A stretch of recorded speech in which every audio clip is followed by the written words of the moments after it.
கிறிஸ்துவுக்குள் பிரியமானவர்களே, இந்த 2024 ஆண்டில் 3வது மாதத்தில் கர்த்தர் நம்மை காலெடுத்து வைக்க கிருபை செய்திருக்கிறார். கர்த்தருக்கு நன்றி செலுத்துவோம். கடந்த மாதத்தில் நம்மை ஒரு குறைவு இல்லாமல் நடத்தி வந்திருக்கிறார். கர்த்தருக்கு ஸ்தோத்திரம். ஏனென்றால் அவர் வாக்கு மாறாதவர், சொன்னதை செய்பவர். இந்த மாதத்திலும் கர்த்தர் உங்களுக்கு வாக்குத்தத்தம் பண்ணி மாதம் முழுவதும் உங்களை நடத்த சித்தமாயிருக்கிறார். மார்ச் மாதத்திற்கான வாக்குத்தத்த வசனம் யோவான் 16:20. மெய்யாகவே நான் உங்களுக்குச் சொல்லுகிறேன், நீங்கள் அழுது புலம்புவீர்கள், உலகமோ சந்தோஷப்படும். நீங்கள் துக்கப்படுவீர்கள், ஆனாலும் உங்கள் துக்கம் சந்தோஷமாக மாறும். John chapter 16, verse 20. Truly, I say to you, you will weep and lament, but the world will rejoice. You will be sorrowful, but your sorrow will turn into joy. பிரியமானவர்களே, நீங்கள் ஏதோ ஒரு காரியத்திற்காக வெகுநாளாய் அழுது புலம்பிக் கொண்டிருக்கிறீர்கள். வெகுநாளாய் ஜெபித்து எந்த பதிலும் கிடைக்கவில்லை. ஏமாற்றத்தை மாத்திரம் பார்க்கின்றேன், வெட்கப்படுகிறேன், உறவினர்கள் நண்பர்கள் என எல்லோராலும் பரியாசம் செய்யப்படுகிறேன். என்னுடைய நிலைமையை கண்டு எல்லோரும் சந்தோஷப்படுகிறார்கள். ஆறுதல் சொல்வதற்கும் உதவி செய்வதற்கும் ஒருவரும் முன்வரவில்லை. அனுதின இரவிலும் படுக்கையை கண்ணீரினால் நினைத்து கொண்டிருக்கிறேன். எப்பொழுது என்னுடைய காரியங்கள் வாய்க்கும், எப்பொழுது என்னுடைய நிலைமை மாறும் என்பீர்களானால், கர்த்தர் உங்களுக்கு சொல்லுகிறார், என் மகனே, என் மகளே, உன்னுடைய துக்கத்தை நான் சந்தோஷமாய் மாற்றுவேன். அவர் உங்கள் துக்கத்தை மாற்றி போடுவார். நீங்கள் இதுவரை சந்தித்த அவமானங்களுக்கு பதிலாக, வெட்கத்திற்கு பதிலாக, பரியாசத்திற்கு பதிலாக, கண்ணீருக்கு பதிலாக உங்களுக்கு சந்தோஷத்தை தருவேன் என்கிறார். இனி நீங்கள் அழுவதில்லை, கண்ணீரோடு இருப்பதில்லை, வெட்கப்படுவதில்லை, அவமானங்களை சந்திப்பதில்லை. வேதத்தில் எல்கானா என்பவன் இருந்தான். அவனுக்கு 2 மனைவிகள். ஒருவள் பெயர் அன்னாள், மற்றொருவளின் பெயர் பெனின்னாள். பெனின்னாளுக்கு பிள்ளைகள் இருந்தது, அன்னாளுக்கு பிள்ளை இல்லாமல் மலடியாய் இருந்தாள். ஒரு பெண் திருமணமாகி பிள்ளை இல்லாமல் இருப்பது எத்தகைய வருத்தத்தை தரக்கூடியவை என்று நமக்கு தெரியும். அவள் எத்தனையோ அவமானங்களை சந்தித்திருப்பாள். அவளுடைய சக்காலத்தியாகிய பெனின்னாளும் அவளை பரிகாசம் பண்ணினாள், ஏளனமாய் பேசினாள் என்று வேதத்தில் பார்க்கிறோம். உங்களுக்கு இருக்கிற துக்கத்தைப் போலவே அன்னாளுக்கும் அன்றைக்கு இருந்திருக்க கூடும்.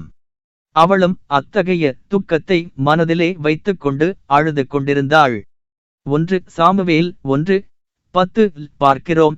அவள் ஆலயத்திற்கு போய் மனகசந்து மிகவும் அழுது கர்த்தரை நோக்கி விண்ணப்பம் பண்ணினாளாம்.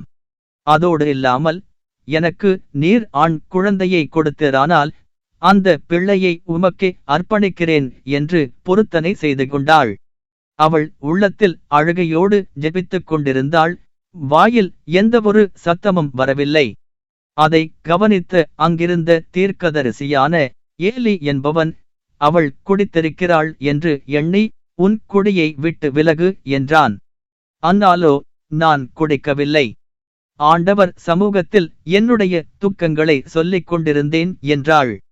அதை கேட்ட எலி, சமாதானத்துடன் போ, நீ கேட்டுக்கொண்டபடியே உனக்கு ஆண்டவர் செய்வார் என்று சொல்லி அனுப்பினான். ஆண்டவர் அன்னாளின் அழுகையை கண்டு அவளுக்கு சாமுவேல் என்கிற ஆண் குழந்தையை கொடுத்தார். அவள் செய்த பொருத்தனைபடியே சாமுவேலை கர்த்தருக்கென்று ஒப்புக் கொடுத்தாள். அன்னாளின் பிள்ளை இல்லாமல் இருக்கிற துக்கத்தை ஆண்டவர் சாமுவேலை கொடுத்து அவள் துக்கத்தை சந்தோஷமாக மாற்றிவிட்டார். எனக்கன்பானவர்களே, இன்றைக்கு நீங்களும் அந்த அன்னாளை போல யாருக்கும் தெரியாமல் அழுது கொண்டிருக்கலாம். துக்கங்களை மனதிலே வைத்துக்கொண்டு யாரிடமும் வெளியே சொல்ல முடியாமல் இருக்கலாம். அவமானத்திற்கும் மற்றவர்களின் பரியாசத்திற்கும் மத்தியில் சென்று கொண்டிருக்கலாம்.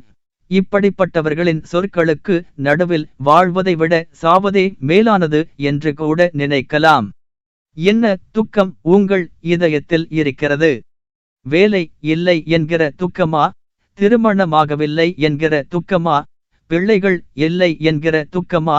வியாதிலிருந்து சுகம் கிடைக்கவில்லை என்கிற துக்கமா? கடனில் இருந்து வெளியே வர முடியவில்லை என்கிற துக்கமா?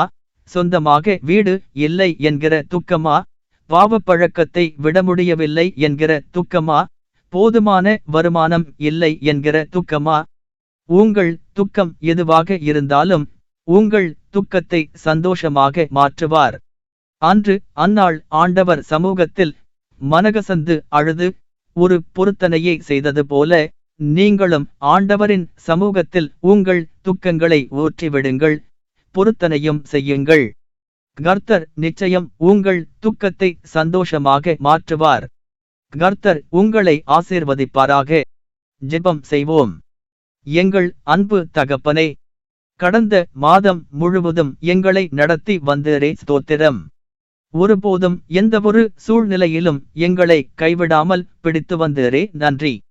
பாவம் செய்தபோதும் எங்கள் மேல் கிருபையாயிருந்தீரே, உமக்கு நன்றி. கடந்த மாதத்தில் எத்தனை சவால்கள், நெருக்கடிகள், பிரச்சனைகள், பாரங்கள், சுமைகள், மனக்கவலைகள், இதில் எல்லாவற்றிலும் எங்களை காத்து நடத்தி பத்திரமாய் இந்த மார்ச் மாதத்தில் கொண்டு வந்திருக்கிறீரே, உமக்கு ஸ்தோத்திரம். இந்த மாதத்தில் எங்கள் துக்கத்தை சந்தோஷமாய் மாற்றுவேன் என்று சொன்னீரே, ஸ்தோத்திரம். நீர் எங்களுக்கு கொடுத்த வாக்குத்தத்தத்தை நிறைவேற்றுவீர் என்பதில் நம்பிக்கையோடு இருக்கிறோம். எங்களுடைய குறைகளையும் துக்கங்களையும் கவலைகளையும் கண்ணீர்களையும் நீர் அறிந்திருக்கிறீர். அதற்கேற்றவாறு எங்கள் துக்கங்களை நீர் சந்தோஷமாய் மாற்றுவீர் என்று விசுவாசிக்கிறோம். மலை போன்ற பிரச்சனைகளிலும் தேவைகளிலும் கர்த்தர் எங்களுடனே இருந்தீரே, ஸ்தோத்திரம். இந்த மாதத்தில் பல ஆசீர்வாதங்களை எதிர்பார்த்திருக்கிற உம்முடைய பிள்ளைகளுக்கு நீர் குறித்த நேரத்தில் அவர்களை ஆசீர்வதிப்பீராக. தேவைகள், நன்மைகள் என ஏராளமான ஆசீர்வாதங்களை எங்களுக்கு தந்திருக்கிறீர், உமக்கு நன்றி. தகப்பன் பிள்ளையை சுமப்பது போல எங்களை கடந்த மாதத்தில் சுமந்தீரே, நன்றி. எதிர்பார்த்த ஆசீர்வாதங்களையும் தந்தீர், எதிர்பார்க்காத ஆசீர்வாதங்களையும் தந்தீர். தேவைகளை சந்தித்தீர், உடன் இருந்தீர். எல்லாவற்றிற்காகவும் நன்றி செலுத்துகிறோம். சரீர பலவீனத்தில் பிலனாய் இருந்தீர், வழிகளை உண்டு பண்ணுனீர், தடைகளை உடைத்தீர், உமக்கு நன்றி தகப்பனே. இந்த நாளிலும் இந்த மார்ச் மாதத்தில் காலெடுத்து வைக்க கர்த்தர் எங்களுக்கு கிருபை செய்திருக்கிறீர், நன்றி. இந்த மாதம் முழுவதும் எங்கள் தேவைகளை சந்திப்பீராக, பலப்படுத்துவீராக. ஆவிக்குரிய வாழ்க்கையில் உமக்கு பயந்து உமக்கு பிரியமானதை செய்ய எங்களுக்கு உதவி செய்யும். உமக்கு பிரியமில்லாத காரியத்தை செய்யாதபடிக்கு எங்களுடனே இருந்து எங்களை வழிநடத்தும். வேலையிலே ஆசீர்வாதம், குடும்பத்தில் ஆசீர்வாதம், தொழில் காரியங்களில் ஆசீர்வாதம், பிள்ளைகளுக்குள்ளே ஆசீர்வாதம், பெற்றோர்களுக்குள்ளே ஆசீர்வாதம், நாங்கள் போகிற இடமெல்லாம் ஆசீர்வாதமாய் மாற்றுவீராக. பொருளாதார காரியங்களில் ஆசீர்வதியும். ஒவ்வொரு நாளும் அதிகாலையில் எழுந்து ஜெபிக்க, வேதம் வாசிக்க கர்த்தர் உதவி செய்யும் பலன் தாரும். எந்தவொரு சாத்தானின் கிரியைகளும் எங்களை நெருங்காதபடிக்கு பார்த்துக்கொள்ளும். உம்முடைய செட்டைகளுக்குள்ளாக மறைத்துக்கொள்ளும். எல்லா தேவைகளையும் சந்திப்பீராக. கர்த்தர் உம்முடைய கரத்தில் எங்களை ஒப்புக் கொடுக்கிறோம். பார்த்துக்கொள்ளும், வழிநடத்தும், ஆசீர்வதியும். இயேசுவின் நாமத்தில் ஜெபிக்கிறோம் எங்கள் ஜீவனுள்ள நல்ல தகப்பனே. ஆமேன்.